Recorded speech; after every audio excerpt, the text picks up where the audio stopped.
bueno, como se dice en Portugal, ¿no? Cuando uno ten un bicho, ¿no? Non é capaz de deixar, ¿no? este mundo, ¿no? Hombre, claro, é assim a vida. E que te parece que aquí tan preto, ¿no? Porque tú onde vives?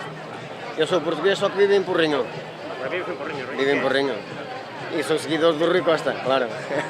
Que te parece o mundo Da bicicleta? do ciclismo e todo isto? Adoro o mundo do ciclismo, unicamente tenho um bocado de receio quando saio para a estrada por causa do respeito que nos têm.